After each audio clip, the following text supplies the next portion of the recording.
Law تحزن، don't be sad, غم نہ کر کا پارٹ 1 آپ نے سنا. اب یہ پارٹ 2 ہے، اس کے آگے کا سنیے.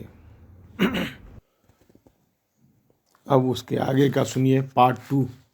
گاتے اور خوش رہتے ہیں جبکہ آپ بستر پر پڑے آنسو پوچھتے رہتے ہیں کیونکہ بیکاری نے آپ کو ڈس لیا ہے. نقال نہ بنے، دوسروں کی نقل نہ کیجیے، اپنی شخصیت کو گم نہ کیجیے. بہیترے لوگ مستقل عذاب کا شکار رہتے ہیں کیونکہ وہ چاہتے ہیں کہ اپنی حرکات و سکنات، آواز اور کلام، ہر چیز میں دوسروں کی ایسی نقل کریں کہ انہی جیسے ہو کر رہ جائیں، ان کی اپنی شناخت ختم ہو جائے. تکلف، تکبر، جلن وغیرہ ان کے روگ ہو جاتے ہیں. حضرت آدم علیہ السلام سے لے کر آج تک اس بات میں کوئی اختلاف نہیں کہ شکل و صورت میں دو آدمی برابر نہیں ہوتے، تب وہ اپنے اخلاق اور صلاحیتوں میں کیسے یکساں ہو سکتے ہیں؟ آپ اپنی جگہ بالکل الگ چیز ہیں.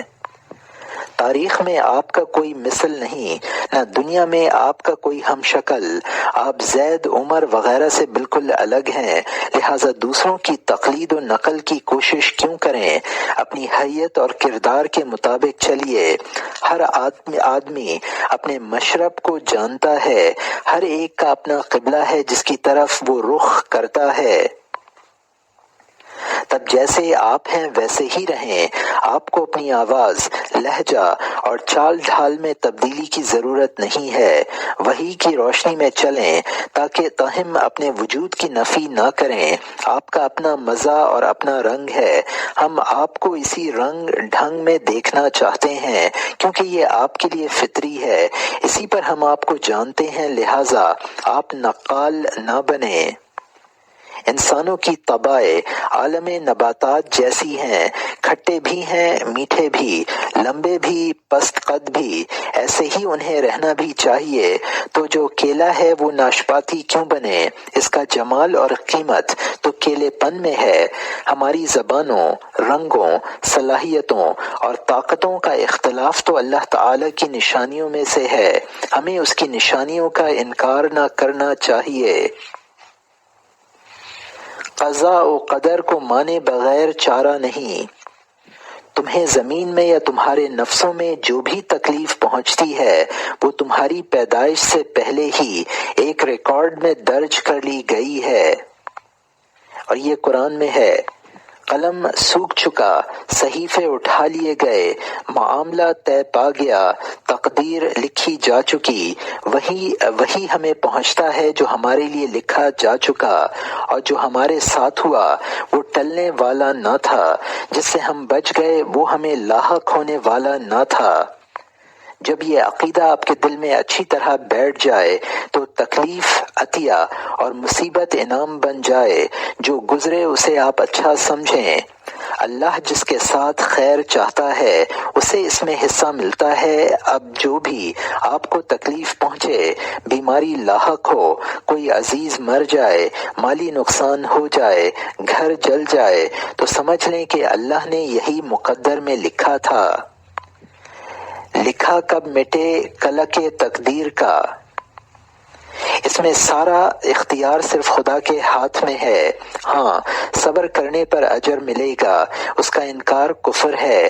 لہٰذا جو مصائب کا شکار ہیں وہ خوش ہو جائیں کہ سب کچھ خدائے برتر کے حکم سے ہو رہا ہے، جو دیتا بھی ہے، لیتا بھی، عطا بھی کرتا ہے، چھینتا بھی ہے. اس سے اس کے کاموں کا حساب نہیں لیا جا سکتا، دوسروں سے لیا جائے گا. قضاء و قدر پر جب تک ایمان نہ ہوگا آپ کے اعصاب کو سکون نہ ملے گا. نفسیاتی الجھن نہ جائے گی، دل کے وسوسے دور نہ ہوں گے. جو ہونا ہے وہ ہو کر رہے گا. لہٰذا حسرت و ندامت سے کیا فائدہ؟ یہ مت سوچئے کہ گرتی دیوار کو آپ بچا لیں گے، پانی کو بہنے سے روک دیں گے، ہوا کو چلنے سے منع کر دیں گے، شیشہ کو ٹوٹنے سے بچا لیں گے. یہ نہیں ہو سکتا. آپ کو اور مجھے اچھا لگے یا برا، جو لکھا ہے وہ ہو کر رہے گا. فیصلہ الہی نافذ ہوگا. جو چاہے مان لے، جو چاہے نہ مان، ناراضگی، افسردگی اور چیخ و پکار کے بجائے قضائے الہی کے آگے سر تسلیم خم کر دیجئے، تب آپ کو ندامت نہ ہوگی۔ آپ نے اگر اسباب سے کام لیا ہوگا، تدبیریں اپنائی ہوں گی، پھر بھی وہ ہو جائے گا جس کا اندیشہ تھا، تو کہیے کہ یہی مقدر تھا۔ اللہ جو چاہے کر سکتا ہے، یہ نہ کہیں کہ کاش میں نے ایسا کیا ہوتا تو ایسا ہوتا۔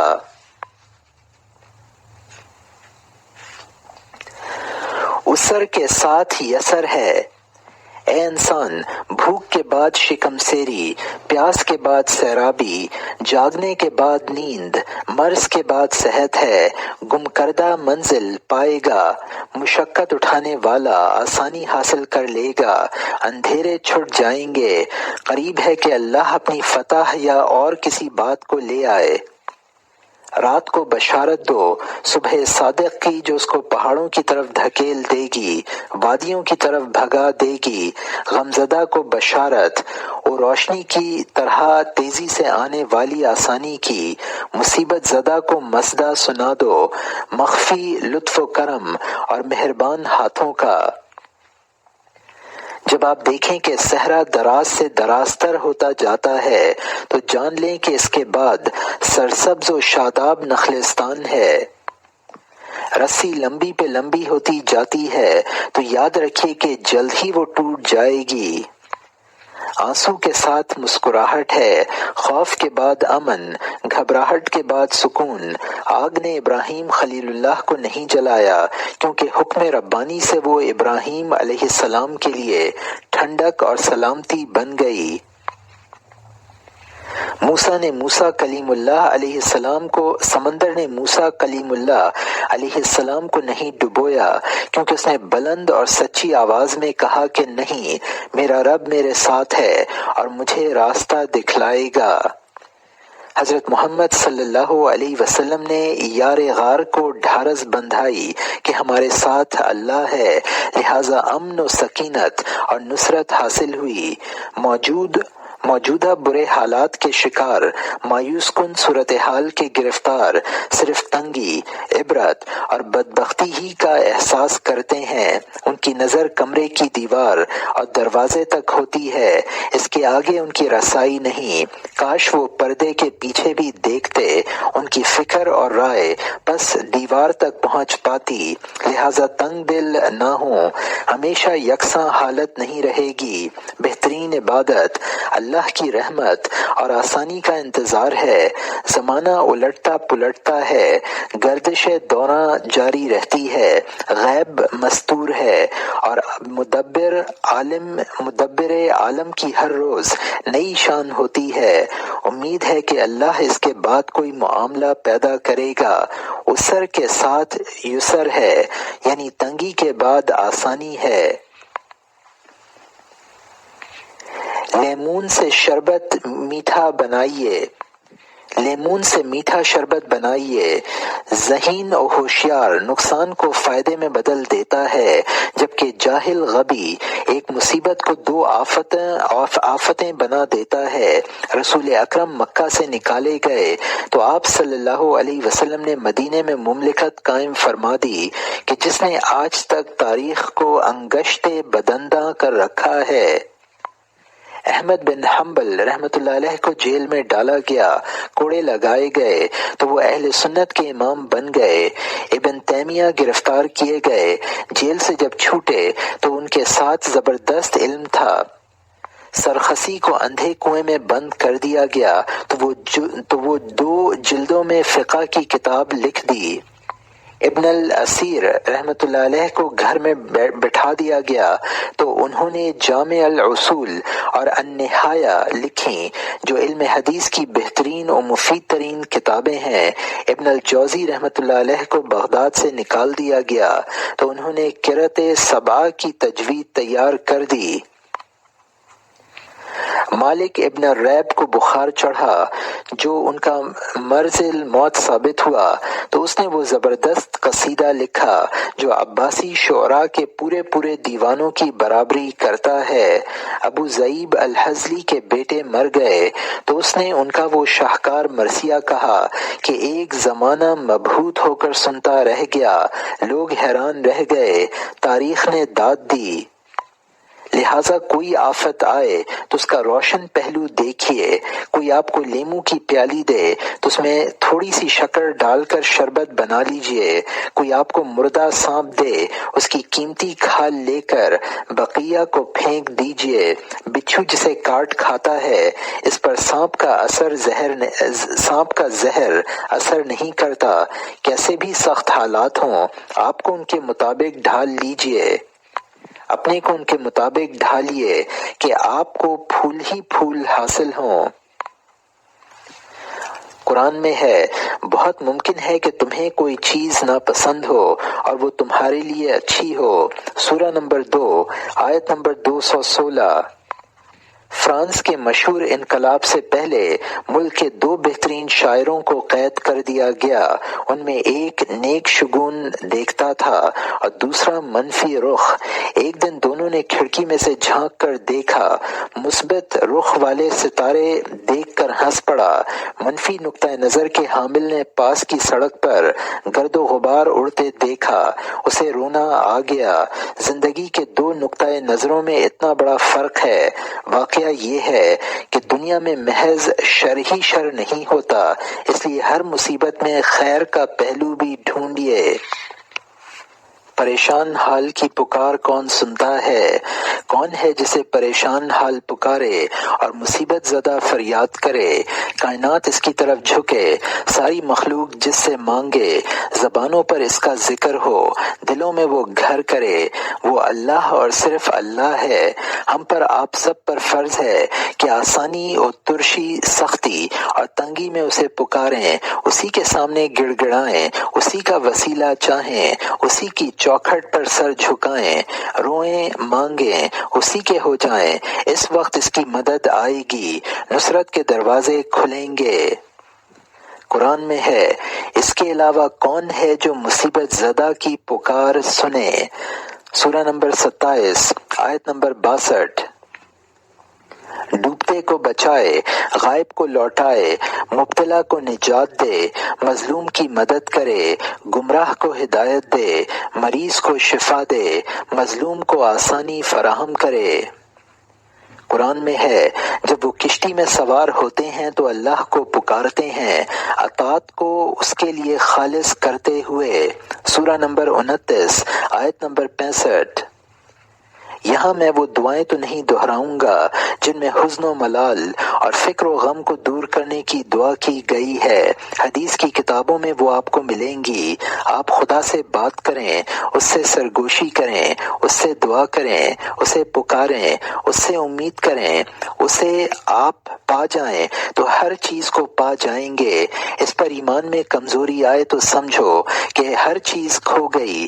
رب سے دعا کرنا بھی ایک عبادت ہے اور وہ عظیم اطاعت ہے جو مشکل سے حاصل ہوتی ہے۔ جو بندہ اچھی دعا کر سکتا ہے نہ وہ غمگین ہوگا نہ پریشان، کیونکہ خدا کی رسی کے علاوہ سب رسیاں ٹوٹ جائیں گی، اس کے دروازے کے علاوہ تمام دروازے بند ہیں، وہ قریب ہے، سنتا اور دیکھتا ہے، اور جب مصیبت زدہ اسے پکارتا ہے تو وہ سنتا ہے۔ جو مالک واحد قوی اور غنی ہے، جو لوگ محتاج، کمزور اور ناتواں ہیں، حکم ہے کہ وہ اس سے دعا کریں۔ قرآن میں ہے، مجھے پکارو میں تمہاری پکار کو سنوں گا۔ سورہ نمبر 40 آیت نمبر 60۔ میرے پیارے، جب تمہیں کوئی آفت پیش آئے، مصیبتوں سے سامنا ہو تو اس کا نام لو، اسے یاد کرو، اس سے مدد و نصرت مانگو، اس کی تقدیس کے لیے پیشانی زمین پر رکھو، ناک رگڑو تاکہ تمہیں حریت حقیقی یعنی اس کی عبودیت حاصل ہو جائے۔ ہاتھ بڑھاؤ، ہتھیلیاں پھیلاؤ، زبان کھولو اور خوب خوب مانگو، اس کے در سے چمٹ جاؤ، اس کے لطف و کرم کے طالب بن جاؤ، اس کے نام کا ورد کرو، اس سے حسن ظن رکھو، اس کے لیے یکسو ہو جاؤ، سب سے کٹ کر اس سے جڑو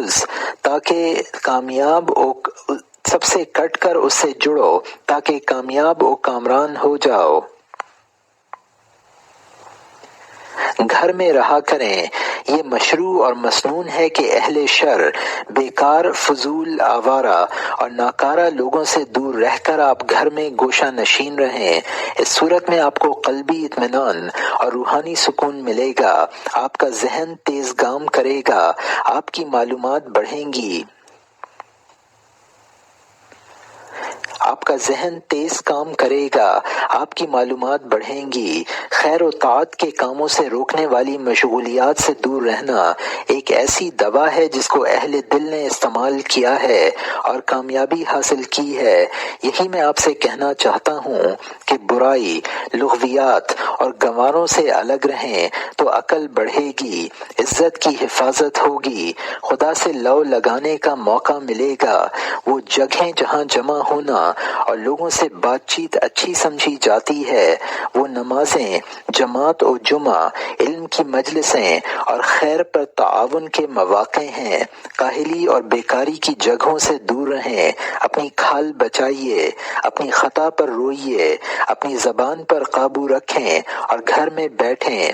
بیکار لوگوں کے ساتھ اٹھنا بیٹھنا اپنے خلاف جنگ کرنا ہے، اپنے اندر کے امن و امان کو تباہ کرنا ہے، کیونکہ یہ گنوار افواہ باز ہوتے ہیں، فضولیات پھیلاتے ہیں، فتنوں اور حادثات میں نمک مرچ لگا کر پھیلاتے ہیں اور ایسا آپ کو ڈرا دیں گے کہ آپ موت سے پہلے 10 مرتبہ مر جائیں۔ اگر یہ تمہارے درمیان نکل آئیں تو تمہیں بہکانے میں کوئی کمی نہ کریں۔ مجھے پوری امید ہے کہ آپ کمرے میں بیٹھیں گے، اپنے کام سے کام رکھیں گے، ہاں اگر بھلی بات یا خیر کا کام ہو تو اس میں شریک ہوں۔ ایسا کریں گے تو دل پرسکون رہے گا، وقت ضائع ہونے سے بچے گا، عمر برباد نہ ہوگی، زبان غیبت سے بچے گی، کان بری بات نہ سنیں گے، نفس میں سوء ظن پیدا نہ ہوگا، جو اس کا تجربہ کرے گا جان لے گا۔ جو اوہام کی سواری پر بیٹھے گنواروں میں وقت گزارے اسے دور سے ہی سلام۔ بدلہ صرف اللہ دیتا ہے، اللہ جو بھی چیز آپ سے لے گا اس کا بہتر بدلہ عنایت کرے گا اگر آپ صبر کریں اور ثواب کی امید رکھیں۔ جس شخص کی آنکھیں لے لی جائیں اور وہ صبر کرے، میں ان کے بدلے جنت دوں گا۔ دنیا والوں میں جس شخص کا دوست میں لے لوں گا، پھر وہ صبر کرے اور ثواب کی امید رکھے تو میں اس کے بدلے جنت دوں گا۔ جو شخص بیٹے سے محروم ہو جائے اور صبر کرے تو اس کے لیے جنت میں بیت الحمد بنایا جاتا ہے۔ اس پر مزید قیاس کر لیجئے، لہٰذا کسی مصیبت پر افسوس نہ کریں۔ جس نے مصیبت مقدر کی ہے اس کے پاس جنت ہے، ثواب ہے اور اجر عظیم ہے۔ اللہ کے نیک صالح بندے جو مبتلا مصیبت ہوں ان سے جنت میں کہا جائے گا، تم پر سلامتی ہو کہ تم نے صبر کیا، بس تمہیں کیا بہتر ٹھکانہ ملا ہے۔ ہمیں چاہیے کہ مصیبت پر صبر کے اجر اور اس کے اچھے نتیجے کو دیکھیں۔ قرآن میں ہے، یہ وہ لوگ ہیں جن پر ان کے رب کی رحمتیں ہیں اور یہی ہدایت یافتہ ہیں۔ سورہ نمبر 2 آیت نمبر 157۔ مصیبت زدوں اور آفت کے ماروں کو خوشخبری ہو، دنیا کی عمر بہت کم ہے، اس کا خزانہ حقیر ہے، آخرت بہتر اور بقا کا گھر ہے۔ جسے یہاں مصیبت کا سامنا ہوا اسے وہاں بدلہ دیا جائے گا، جو یہاں تھکے گا وہ وہاں آرام پائے گا۔ رہے وہ جو دنیا سے چمٹے ہوئے ہیں، اس کے عاشق ہیں، انہیں دنیاوی عیش و آرام کا چھوٹ جانا بڑا شاق گزرتا ہے، کیونکہ وہ بس دنیا کے طلبگار ہیں، اس لیے مصیبتیں انہیں بڑی لگتی ہیں، یہ مصائب سے سخت مضطرب ہوتے ہیں۔ وہ صرف اپنے پیروں کو دیکھتے ہیں جہاں بس دنیا فانی ہی دکھائی دیتی ہے۔ مصیبت زدوں، جو بھی تم سے کھویا گیا ہے تم فائدے میں ہو، تمہارے پاس اللہ کا وہ پیغام ہے جس کا لفظ لفظ لطف و کرم، محبت، ثواب اور حسن انتخاب ہے، اس لیے مصیبت زدہ کو نتیجے پر نظر رکھنی چاہیے۔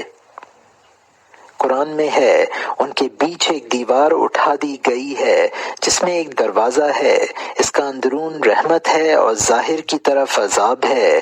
سورہ نمبر 57 آیت نمبر 13۔ اللہ کے پاس جو ہے وہ بہتر، باقی رہنے والا، بڑا اور خوشگوار ہے۔ ایمان ہی زندگی ہے۔ اصل اور واقعی بد نصیب وہ ہیں جو نور ایمان سے محروم ہیں، جن کے پاس یقین کی دولت نہیں، وہ ہمیشہ نامرادی، ذلت اور غیظ و غضب کا شکار رہتے ہیں۔ قرآن میں ہے، جو میرے ذکر سے اعراض کرتے ہیں ان کے لیے تنگ زندگی ہے۔ سورہ نمبر 20 آیت نمبر 124۔ اللہ رب العالمین پر ایمان ہی نفس کا تزکیہ و تطہیر ہے، یہ غم، مایوسی اور حزن و ملال کو دور کرتا ہے۔ ایمان کے بغیر زندگی میں کوئی واقعی مزہ ہوتا ہی نہیں۔ ملحدین جو ایمان سے محروم ہیں، انہیں اپنے بوجھ، تاریکیوں اور بیڑیوں سے نجات پانے کے لیے کوئی راہ نظر نہیں آتی۔ بغیر ایمان کی زندگی بدبختی کی زندگی ہے۔ اللہ کے نظام کے باغیوں پر ابدی لعنت ہوتی ہے۔ ہم ان کے دلوں اور نگاہوں کو پلٹ دیں گے جیسے وہ پہلی بار ایمان نہیں لائے، ہم انہیں سرکشی میں اوندھا چھوڑ دیں گے۔ آج لمبے زمانوں اور صدیوں کے شاق تجربے کے بعد عقل اس نتیجے پر پہنچ چکی ہے کہ بت خرافات ہیں، کفر لعنت ہے، الحاد جھوٹ ہے، رسول سچے ہیں، ساری بادشاہت اور عزت اللہ کے ہاتھ میں ہے، وہی ہر چیز پر قادر ہے۔ جتنا آپ کا یہ ایمان قوی یا کمزور، گرم یا سرد ہوگا، اتنا ہی آپ کو خوشبختی، سکینت اور راحت حاصل ہوگی۔ قرآن میں ہے، جو بھی مومن مرد یا عورت نیک کام کرے گا ہم اسے اچھی زندگی دیں گے اور ان کے عمل کا پورا اچھا بدلہ دیں گے۔ آیت نمبر 16 سورہ نمبر 16 آیت نمبر 97۔ یہ اچھی زندگی اس کے علاوہ اور کیا ہے کہ ان کے دلوں میں استقرار ہوگا، خدا کی محبت سے دل سرشار ہوں گے، ان کے ضمیر انحراف سے پاک ہوں گے، ان کے اعصاب حادثات کے وقت پرسکون ہوں گے، وہ قضا و قدر پر راضی ہوں گے کیونکہ وہ اللہ کو رب، اسلام کو دین اور محمد صلی اللہ علیہ وسلم کو نبی اور رسول مان چکے ہیں۔ شہد لیجئے لیکن چھتا نہ توڑیے۔ نرمی جس چیز میں بھی ہوگی اسے زینت دے گی، جس چیز سے نکال لی جائے گی اس میں عیب پیدا ہوگا۔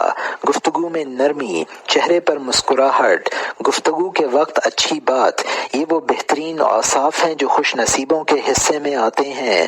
یہ مومنوں کے صفات ہیں۔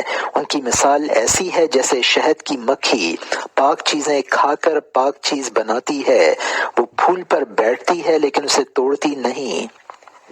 نرمی سے اللہ تعالیٰ وہ چیز دیتا ہے جو سختی سے نہیں ملتی۔ نرم مزاج والوں کا لوگ استقبال کرتے ہیں، نگاہیں انہیں دیکھتی ہیں، دل مائل ہوتے ہیں، روحیں سلام کرتی ہیں۔ وجہ یہ ہے کہ ان کا مزاج، گفتگو، لین دین، میل جول اور خرید و فروخت ہر جگہ انہیں محبوب بنا دیتا ہے۔ دوست بنانا ایک فن ہے، شرفاء اور اچھے لوگ اس سے اچھی طرح واقف ہوتے ہیں۔ اس قسم کے لوگوں کا اپنا اخلاقی دستور ہوتا ہے جو اس آیت پر مبنی ہے۔ برائی کا جواب بھلائی سے دو، اس صورت میں آپ کے اور جس کے بیچ عداوت ہے وہ ایسا ہو جائے گا جیسے ولی دوست۔ سورہ نمبر 41 آیت نمبر 34۔ وہ اپنے جذبہ پرجوش، بردباری اور درگزر کی صفات سے بغض و حسد کو دفنا دیتے ہیں، اپنے ساتھ برائی کو بھول جاتے، بھلائی کو یاد رکھتے ہیں، گندے اور چبھتے جملوں کی طرف وہ کان ہی نہیں لگاتے، اس لیے وہ خود بھی آرام سے رہتے ہیں، لوگ بھی ان کی طرف سے مامون، محفوظ اور پرسکون رہتے ہیں۔ رسول اللہ صلی اللہ علیہ وسلم نے فرمایا، مسلمان تو وہ ہے کہ جس کی زبان اور ہاتھوں سے مسلمان محفوظ ہوں۔ مومن تو وہ ہے کہ لوگ اپنی جانوں اور مالوں پر اس سے مطمئن ہوں۔ اللہ نے مجھے حکم دیا ہے کہ جو مجھ سے کٹے میں اس سے جڑوں، جو مجھ پر ظلم کرے میں اسے معاف کروں، جو مجھے نہ دے میں اسے دوں۔ قرآن میں ہے، اہل ایمان اپنا غصہ پی جاتے ہیں، لوگوں کو عافیت دیتے ہیں۔ سورہ نمبر 3 آیت نمبر 134۔ ان لوگوں کو سکون و اطمینان کی دولت ملے گی اور رب غفور رحیم کے ہاں اخروی اجر عظیم کی بشارت بھی انہی کے لیے ہے۔ صدق کی جگہ میں زبردست شہنشاہ کے پاس اللہ کی یاد سے ہی دلوں کو اطمینان ملتا ہے۔ صدق اللہ کو محبوب ہے، صداقت دلوں کو دھو دیتی ہے۔ تجربہ دلیل ہے کہ قوم کا رہنما ان کی غلط رہنمائی نہیں کرتا۔ ذکر سے بڑھ کر کوئی چیز دلوں کو کھولنے والی اور زیادہ ثواب والی نہیں۔ اللہ تعالی نے فرمایا، تم مجھے یاد کرو، میں تمہیں یاد کروں گا۔ اللہ کا ذکر دنیا میں مثل جنت ہے، جس میں داخل نہ ہوگا وہ جنت میں بھی نہ جائے گا۔ ذکر الہی سے نفس انسانی اضطراب، قلق، بیماری اور بے چینی سے نجات پاتا ہے، بلکہ وہ ہر کامیابی کا سیدھا راستہ ہے۔ وحی ربانی کو پڑھیے، آپ کو ذکر کے فوائد ملیں گے، اس کے مرہم کو آزمائیے، شفا ملے گی۔ اللہ سبحانہ و تعالی کے ذکر سے خوف، تنگی اور حزن و ملال کے بادل چھٹ جاتے ہیں، مایوسی اور دل شکستگی سے نجات ملتی ہے۔ اس میں تعجب کیا کہ ذاکرین سکون پاتے ہیں کہ یہ تو ہونا ہی چاہیے۔ اس سے بڑی اور تعجب خیز بات یہ ہے کہ خدا کو یاد نہ کرنے والے جی کیسے لیتے ہیں۔ قرآن میں ہے، مردے ہیں زندہ نہیں، انہیں تو یہ بھی شعور نہیں کہ کب اٹھائے جائیں گے۔ سورہ نمبر 16 آیت نمبر 21۔ اے وہ شخص جسے رات کو نیند نہ آتی ہو، رنج و الم سے دوچار ہو اور مصائب کا شکار ہو، اللہ کا مقدس نام لے۔ کیا اس کا کوئی ہم نام تم جانتے ہو؟ جتنا بھی اللہ کو یاد کریں گے اتنا ہی دل کو راحت، قلب کو اطمینان اور دل کو سکون ملے گا، کیونکہ اللہ کے ذکر کا مطلب ہے اس پر توکل، بھروسہ اور اعتماد، اس کی طرف رجوع، اس سے حسن ظن، یہ امید کہ وہ مشکل دور کر دے گا، کیونکہ اسے پکارا جائے تو قریب سے آواز دی جائے گی تو سنتا ہے، مانگا جائے تو دیتا ہے۔ اسی سے لو لگائیے، اس کا خشوع اختیار کیجیے، اس کے آگے جھک جائیے، زبان کو اس کے ذکر سے تر رکھیے، توحید، حمد، دعا، سوال اور استغفار کی کثرت کیجیے۔ اس کے بعد انشاءاللہ آپ کو خوش نصیبی، انعام، امن و سکون اور مسرت و شادمانی ملے گی۔ اللہ تعالی نے فرمایا قرآن میں، اللہ نے انہیں دنیا میں اچھا بدلہ اور آخرت میں بہترین اجر و ثواب عنایت فرمایا۔ سورہ نمبر 3 آیت نمبر 148۔ کیا یہ اللہ کی عطا کردہ نعمتوں پر حسد کرتے ہیں؟ حسد ایسا نمکین تیزاب ہے جو ہڈیوں کو کھوکھلا کر ڈالتا ہے۔ حسد ایک مزمن مرض ہے جو جسم کو فاسد کر دیتا ہے۔ کہا گیا ہے کہ حسد کرنے والا ظالم ہوتا ہے مگر اپنے کو مظلوم ظاہر کرتا ہے، وہ دوست کے لبادہ میں دشمن ہوتا ہے۔ ویسے یہ حسد بھی کیا چیز ہے کہ سب سے پہلے حاسد کو ہی مار ڈالتا ہے۔ میں اپنے کو اور آپ کو حسد سے اس لیے منع کرتا ہوں کہ دوسروں سے پہلے ہم آپ پر رحم کریں۔ حسد کے ذریعے ہم فکر کے مارے گھل جاتے ہیں۔ رنج و فکر ہمارا خون پیتا ہے، ہماری آنکھوں کی نیند چرا لی جاتی ہیں۔ حاسد آگ کا گڈھا کھودتا ہے اور خود ہی اس میں گر پڑتا ہے۔ تکدر، مستقل غم، رنج و اندوہ وہ بیماریاں ہیں جنہیں حسد پیدا کرتا ہے، ان کے ذریعے اچھی خاصی آرام کی زندگی کا خاتمہ کر دیتا ہے۔ حاسد کی آفت یہ ہے کہ وہ باری تعالیٰ سے جھگڑا کرتا ہے، اس کے انصاف میں شک کرتا، شرع کے ساتھ بے ادبی اور پیغمبر اسلام صلی اللہ علیہ وسلم کی مخالفت کرتا ہے۔ حسد کیا عجیب بیماری ہے کہ حاسد کو اجر نہیں ملتا۔ یہ ایسی تکلیف ہے کہ اس میں مبتلا کو ثواب بھی نہیں ملتا اور موت تک وہ حسد کی آگ میں جلتا رہے گا، یا جب تک کہ لوگوں سے نعمتیں نہ چھن جائیں، اللہ کی دی ہوئی صلاحیتوں سے آپ دستبردار ہو جائیں، اپنے خصائص، امتیازات اور اخلاق کو خیر بات کہہ دیں۔ آپ ایسا کر لیں تو شاید وہ خوش ہو جائے۔ حسد کرنے والے کے شر سے ہم اللہ کی پناہ لیتے ہیں، اس کی تو صبح ہوتی ہی نہیں جب تک کہ کالے سانپ کی مانند اپنا زہر کسی معصوم کے جسم میں نہ اتار دے۔ لہذا حسد سے دور رہیے، حاسد سے اللہ کی پناہ مانگیے جو ہر وقت آپ کی ٹوہ میں لگا رہتا ہے۔ زندگی جیسی ہے ویسی ہی قبول کریں۔ دنیا کی لذتوں میں کدورت آتی ہے، یہاں کے بوجھ بہت ہیں۔ دنیا کا چہرہ ترش روح ہے، یہ متلون مزاج ہے۔